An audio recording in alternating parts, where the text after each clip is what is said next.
poquito de lo que voy a hablar con los grandes, ¿verdad? Y si ustedes se quedan aquí van a oírlo todo, y si no, como quieran ya lo van a saber porque le voy a decir la idea principal, ¿verdad? Hemos estado hablando de la importancia de las ofrendas, de los diezmos, cuando nosotros en la iglesia damos dinero, ¿verdad?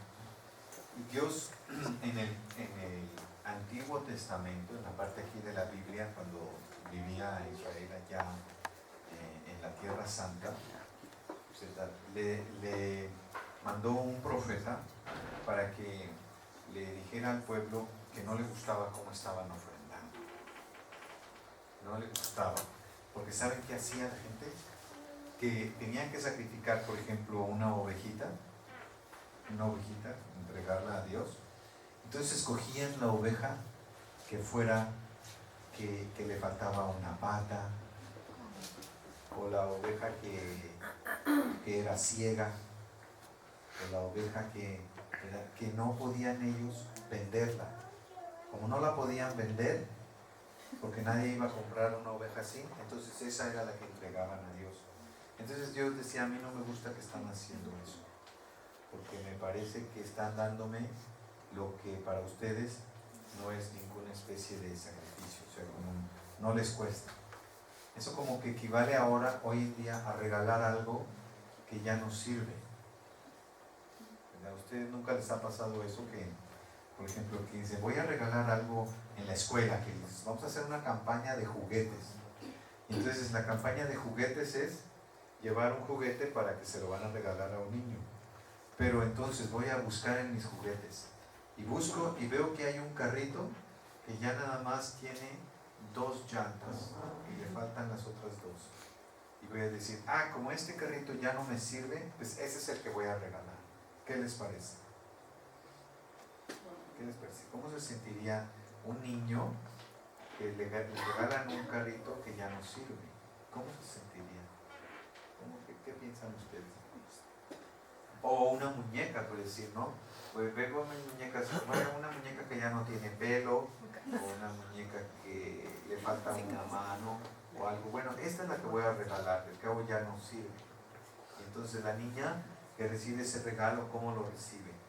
Me regalaron una muñeca que no tiene pelo, que no tiene una mano, no tiene cabeza, o así. ¿Cómo verían ustedes? Qué feo, ¿verdad? Yo sería recibir un regalo así como algo que ya no sirve.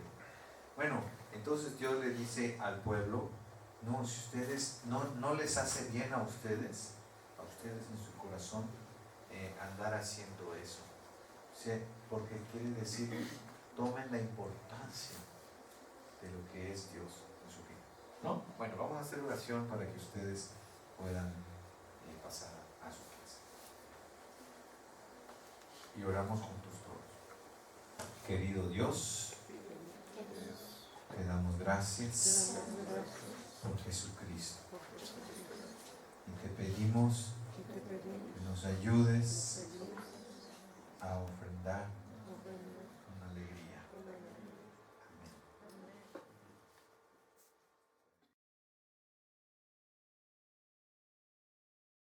Hemos estado hablando estos domingos acerca del diezmo y hemos dicho con todas las precauciones que se necesitan para hablar de este tema, ¿verdad? Que no es un tema de mis favoritos, la verdad. Es un tema muy que yo trate todos los domingos ni nada.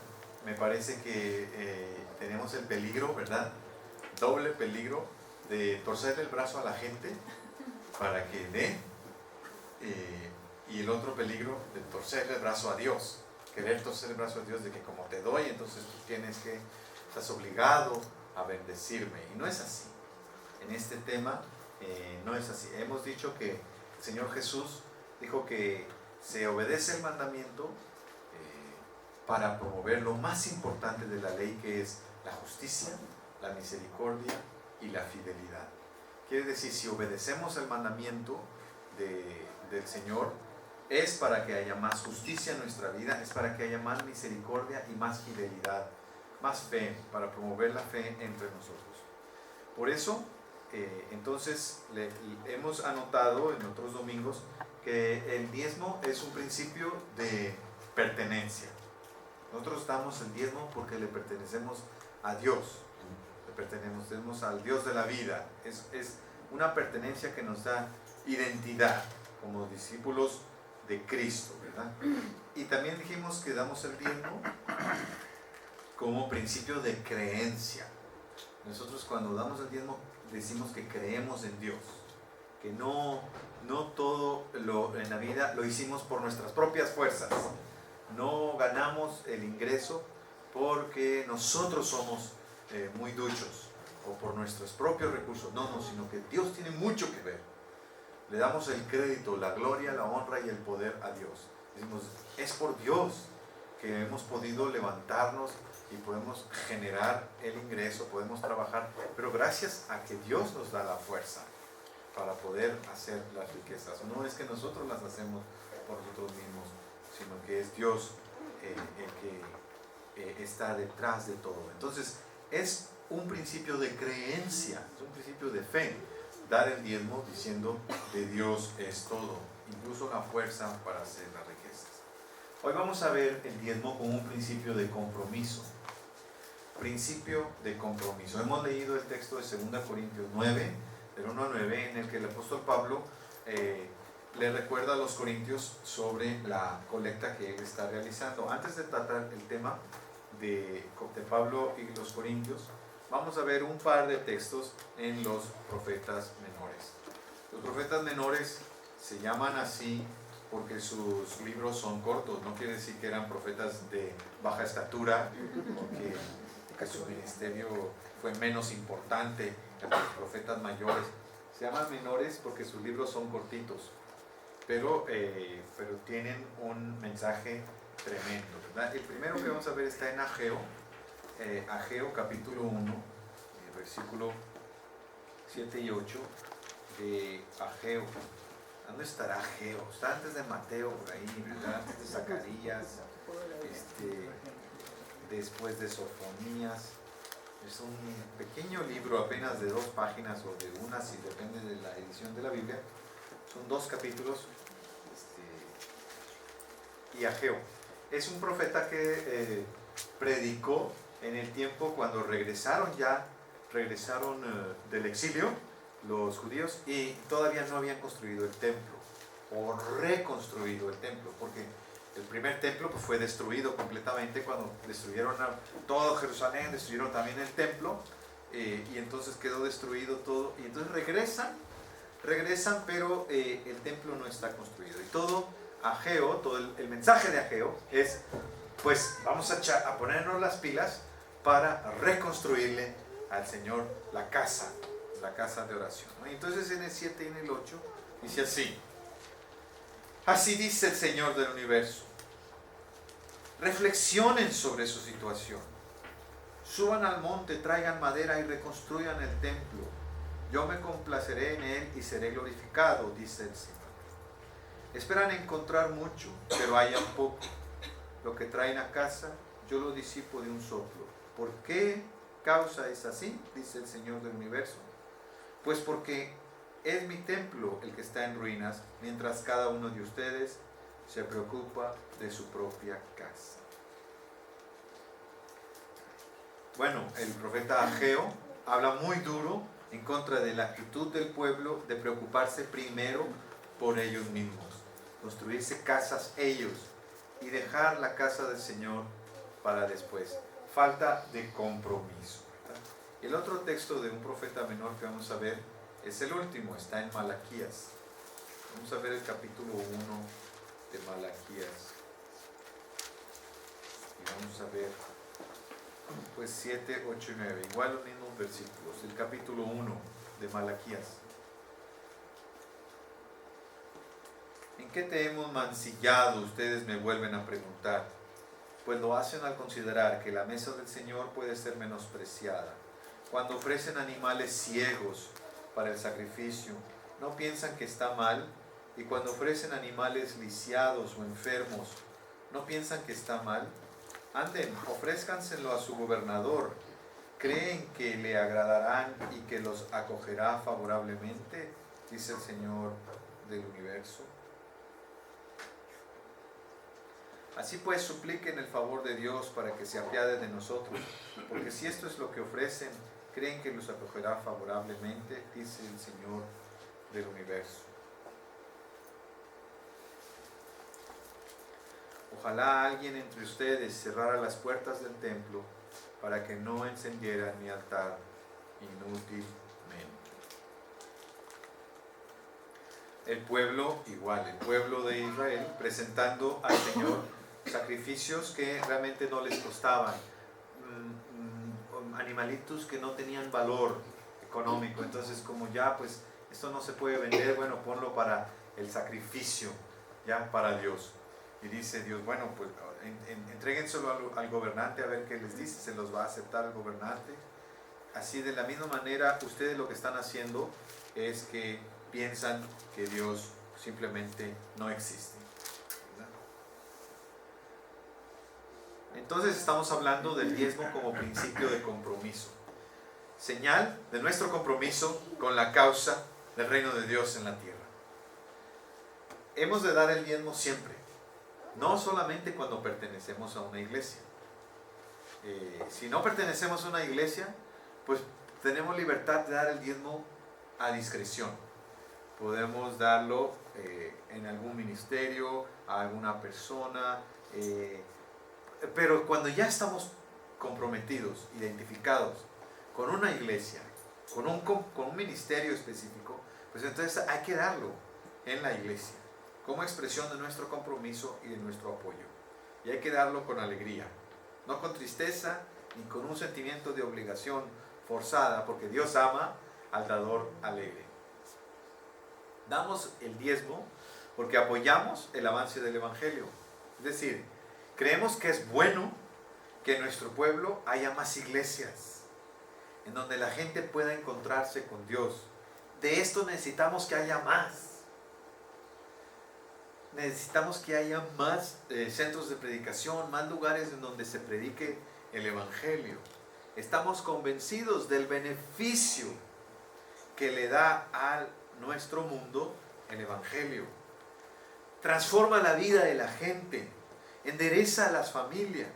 Por el mensaje de Cristo hay un cambio real y urgente para nuestro país y para nuestro mundo.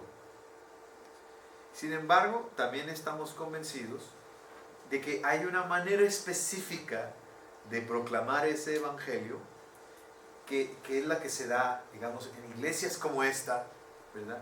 En donde definitivamente vale la pena apoyar el Evangelio, pero así como se vive acá. Una iglesia de hombres y mujeres que forman una comunidad de iguales delante de Dios. Eso no se da en cualquier parte. Que sea una mujer la que ora en público, la que dirige el culto, la que predica. Eso no se da en las iglesias. Entonces vale la pena sostener una iglesia así, donde hombres y mujeres forman una comunidad de iguales, ¿ya? Vale la pena una iglesia que tiene denominación, como vimos en la clase de hoy en la mañana, los principios de la denominación bautista, pero que aunque tiene su denominación, no cierra las puertas a los que no son de la denominación nuestra. No son muchas iglesias bautistas las que hacen eso. Al contrario, la mayoría de las iglesias de esta denominación le cierran las puertas a los que no son de la misma y los excluyen, ¿verdad? No los incluyen.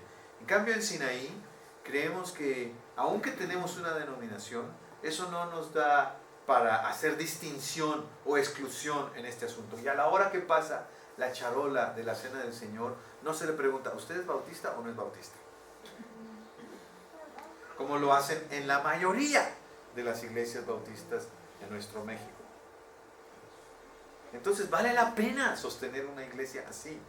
Es una iglesia que tiene su denominación, pero que no usa la denominación para excluir, sino que está abierta a la participación activa en la vida de la iglesia de hermanos y hermanas de otras denominaciones. Vale la pena una iglesia que busca la renovación en sus formas para ser más útiles al Señor en el cumplimiento de la misión. Vale la pena una iglesia que vive la mesa del Señor y el bautismo como confesiones públicas de la fe en Jesucristo y no como propiedad burocrática de la denominación bautista.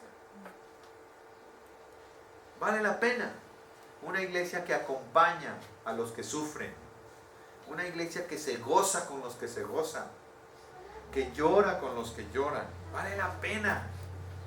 Vale la pena apoyar a una iglesia que valora el lugar de los niños y niñas en su comunidad. Vale la pena apoyar esta iglesia. Que se fortalezca esta iglesia en sus programas, en sus proyectos, en sus planes, en su ministerio. Vale la pena dar el diezmo aquí, como una señal de compromiso. Ya vimos que el profeta Ageo denunció la actitud del pueblo de abandonar los asuntos de Dios y concentrarse solamente en sus propias casas. Dice Ageo, el Señor por medio de Ageo: mi casa está en ruinas, mientras ustedes solo se ocupan de las casas suyas. Y qué terribles consecuencias vienen de abandonar la casa del Señor. Cuando los cristianos abandonamos las cosas de Dios, hay terribles consecuencias. El profeta Ageo menciona aspectos críticos de la economía del país como producto del abandono. Pero podemos pensar, ¿verdad?, en otro tipo de aspectos, no solamente económicos. Ageo se concentra en crisis agrícola y catástrofes económicas porque ustedes han abandonado al Señor. Pero nosotros podemos hablar de muchas otras cosas más, ¿verdad? Y el cantante colombiano Santiago Benavides tiene una canción que dice, si nosotros no llenamos la tierra con el testimonio de Jesús, con la vida de Jesús, entonces la oscuridad se disfrazará de luz. ¿Verdad? Es decir, si nosotros abandonamos las cosas de Dios, si somos negligentes en las cosas que tienen que ver con la casa de Dios, entonces la oscuridad pretenderá tomar nuestro lugar, se disfrazará de luz. Dice, si nosotros no damos la luz del Evangelio, entonces la oscuridad va a disfrazarse de luz. Si nosotros no damos palabras de sabiduría, entonces el que va a dar palabras de sabiduría va a ser un Walter Mercado o una Misada Mohamed, ¿verdad? Si nosotros no decimos por dónde es el camino para la orientación de los jóvenes, entonces esa orientación se las va a dar Lady Gaga ¿verdad?, o Batman o Spider-Man. Si nosotros no hablamos lo que es la luz, ¿verdad?, entonces la oscuridad va a tomar nuestro lugar y va a disfrazarse de luz. Entonces las consecuencias de abandonar a Dios son graves para el pueblo de Dios. Algo parecido está pasando en nuestro país. Estamos como estamos por la falta de atención a las cosas de Dios. Nuestro pueblo sufre grandemente y la solución no va a venir del gobierno, no va a venir del ejército. La solución es que nosotros no abandonemos las cosas de Dios. En lugar de concentrarnos en nuestra casa, ¿por qué no le ponemos atención a la casa de Dios? Fortalecer el ministerio de la iglesia. Esto puede redundar en beneficio y transformación para nuestro pueblo. Porque esta iglesia es un foco de transformación. Es una bendición que estemos aquí. Y esta semana hemos vivido cómo es el riesgo. Está como en un hilo pendiente que si tenemos o no tenemos nuestra casa de oración aquí en Saín Alto 226. Como dijo la hermana Marcela, no está fácil. Y le teníamos que preguntar al Señor, Señor, ¿para qué nos quieres aquí? ¿Qué podemos hacer por ti aquí en este lugar? Y si tú nos trajiste aquí, Señor, tú vas a completar esa gran obra que estás haciendo, ¿verdad? Pero ¿en qué podemos ayudar nosotros? Ha sido bien inspirador ver cómo este asunto del papel ese famoso, que es un cuadrito que todas las iglesias tienen, menos esta, colgado ahí en la pared, ¿verdad? Que dice que tenemos personalidad jurídica ante gobernación. Por alguna razón no tenemos ese papelito, y para tramitar esa copia o ese reemplazo del papelito, la hermana Marcela ha sido súper instrumento de Dios, ¿verdad? Para acelerar eso, y coincidió. Ella dijo, Dios me canceló todas las citas. Yo me imagino a Dios haciendo eso, ¿no? No, este no. Marcela, tienes una misión que realizar ahí en gobernación. Todos vimos la foto de la puerta de la Secretaría de Gobernación, Asuntos Religiosos. Ahí está Marcela, ¿verdad? Y estábamos nosotros orando con Marcela. Marcela está atendiendo cosas de la casa de Dios. Hermanos y hermanas, por alguna razón estamos aquí. Hemos de ser bendición a nuestros vecinos. Tenemos que fortalecer esta humilde casa de Dios para que haya bendición para nuestro pueblo. Y el profeta Malaquías, en el capítulo 1 que leímos, le enfrenta al pueblo por su falta de compromiso con Dios. Imagínense la gente sacrificando animales que no valían, regalando a Dios cosas que ya no valían. Era como, no sé, como decir, bueno, el hermano está pidiendo que llevemos despensa a la iglesia. Ah, pues esta bolsa de frijoles ya está toda llena de gorgojos. Llévala a la vez. Esa es falta de compromiso, falta de respeto a Dios, ¿verdad? Así estaba el pueblo en Malaquías, sacrificando animales ciegos, cojos, enfermos, mutilados, pensando que no hay nada de malo en eso. A fin de cuentas, pues ya se nos van a matar ahí en el templo. Lo terrible de ese acto es lo que implica. ¿Qué implica esto? Implica presentarle al Señor una ofrenda que no representa ningún tipo de compromiso. Un animal que de todas maneras no tiene valor económico. Darle al Señor un sobrante, un despojo, implica, en el fondo, simplemente no creer en Dios. Implica que la gente que hace eso es atea, ¿verdad? O sea que es lo mismo. No tiene nada que ver darle a Dios lo que sobra, las migajas, un despojo. Sin embargo, ¿verdad? La maldición que viene ahí en el profeta Malaquías no consiste en algo que Dios profiere con rencor, es decir, diciendo, Dios, ¡ay! ¿Cómo? Me cae gordo que me den ovejas ciegas. Mis importaciones celestiales disminuyen en calidad. No es que el control de calidad del cielo presenta un reporte a Dios y dice, mira, están entrando puras ovejas mancas, están entrando puras ovejas, están importaciones celestiales de baja calidad. Entonces Dios molesta por eso. No es así. Dios se molesta, Dios truena en el profeta Malaquías, porque el que le afecta hacer eso no es Dios, sino el que ofrenda. O sea, el afectado por presentar un sacrificio imperfecto no es Dios, sino el que ofrenda.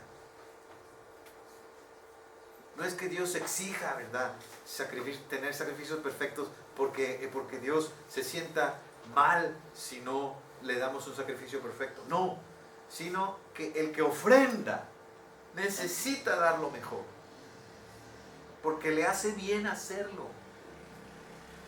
Porque cuando el que ofrenda cumple su palabra delante de Dios, cumple su voto, le hace bien. Porque le hace bien dar el diezmo, porque guarda su integridad, le da madurez a su carácter. El más beneficiado en todo esto es el ser humano, no Dios.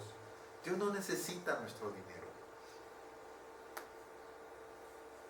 Pero nosotros nos hace mucho bien ofrendar una ofrenda perfecta, dar un diezmo de compromiso, un diezmo de identidad, de pertenencia y un diezmo de creencia. Ahora sí, pues, el apóstol Pablo, en 2 Corintios, vimos que está realizando un proyecto especial. Los cristianos en Jerusalén están pasando por hambre. O sea, hay crisis allá en Judea, en toda la región de Judea. Y entonces Pablo, guiado por el Espíritu Santo, tiene esta maravillosa idea de hacer una colecta, una gran colecta entre las iglesias griegas y entre las iglesias gentiles para llevar esa ofrenda especial, esa cosecha preciosa, esa ayuda, ese dinero para poder comprar comida a las iglesias en Jerusalén, a la iglesia allá en Jerusalén. Entonces ese es el motivo de su tercer viaje de Pablo. Se trata de uno de los primeros ejemplos de cómo se traducen los principios en el Antiguo Testamento de ofrendar, de presentar sacrificio y todo eso, se traducen en el Nuevo Testamento en proyectos económicos de ministerio. Entonces vemos como en todo lo que habla en el Antiguo Testamento de presentar las cosechas, las primicias, el diezmo, los sacrificios, las ovejas, los animales, todo eso, ¿cómo hacemos ahora? ¿Cómo hacemos ahora? ¿Verdad? En algunos lugares donde todavía se cultiva la tierra, ¿verdad? A mí me ha tocado que me vienen a traer una caja de legumbres, ¿verdad? Me acuerdo en Sabina nos regalaban, ¿verdad? Calabazas y zanahorias y todo. Hermanos pastores, que son los primicias de la cosecha. Bueno, pues gracias, ¿verdad? Pero no en todas partes vivimos en contacto con la tierra. ¿Y cómo podemos hacer si no tenemos animales? ¿Qué gallina vamos a llevar a la iglesia o qué? ¿Verdad? Entonces, ¿cómo en el Nuevo Testamento se traduce en proyectos de ministerio como este? Los mismos principios de dar del Antiguo Testamento se traducen en proyectos de apoyo al ministerio. Y entonces Pablo está pidiendo a los hermanos en Grecia, en Macedonia y en Acaya, las dos regiones ahí de Grecia, en el norte y en el sur, que se preparen porque él está recogiendo dinero para llevarlo a las iglesias en Jerusalén, en Judea. Pablo les anima primero a que decidan en su corazón. Esto implica ponerse a pensar y tomar una decisión libre y consciente de dar de una manera comprometida. Pablo no les dice, miren, va a ser una cuota obligatoria, ¿verdad? Y si no, pues voy a expulsarlos de la lista de la iglesia, ya no van a formar parte. No hay nada de eso, sino que libremente cada uno decida en su conciencia lo que va a dar.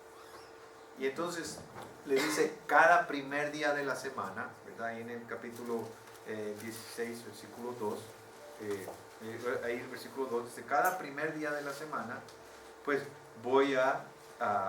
yo voy a recoger lo que ustedes hayan colectado. Entonces es un asunto que se decide en el corazón, no se impone desde arriba, no es una cuota obligatoria, se decide en el corazón. Y esto es donde nos ayuda el diezmo como principio de compromiso. Es dar desde nuestro corazón. Decidir, ¿verdad? Decidir delante de Dios, crear un compromiso con la obra de Dios. Dios no quiere que lo hagamos con tristeza, ni por necesidad. Dios ama al que da con alegría, porque así Dios puede ver que nos parecemos a Él. Distingue Dios un rasgo suyo en nosotros. Qué bonito, ¿no? Cuando vienen los hijos y entonces les vemos la nariz de la esposa, los ojos de la abuela, diciendo, mira, se parece, ¿verdad?, a mí, ¿no? Nos reconocemos que al menos una versión mejorada, ¿verdad?, salió en la siguiente generación, ¿verdad? Bueno, Dios nos mira así como el Padre Celestial, mira, se está pareciendo a mí como mi hijo o mi hija porque da con alegría. ¿No? Ese dar con alegría es un rasgo de Dios. Y cuando damos con alegría, alegramos el corazón de Dios como el de un padre que reconoce que sus hijos se parecen. ¿no? Porque da con alegría, porque Dios nos ha dado. Su don es Jesucristo y Dios lo ha dado con alegría. Dios ve que comenzamos a parecernos al Padre por ese rasgo de estar alegres de corazón cuando presentamos nuestro diezmo como un principio de compromiso con la obra de Dios entre nosotros. La obra de Dios en Sinaí no debe tener obstáculos por cuestiones de dinero, ni en ninguna otra iglesia que proclama el Evangelio. Vamos pues a mostrar nuestro compromiso como un pueblo unido en Cristo Jesús, como un pueblo suyo que tiene compromiso, que cree que Dios trabaja por medio de nosotros para bendición del mundo. Vamos a presentarle al Señor con alegría de corazón sincero nuestra mejor ofrenda.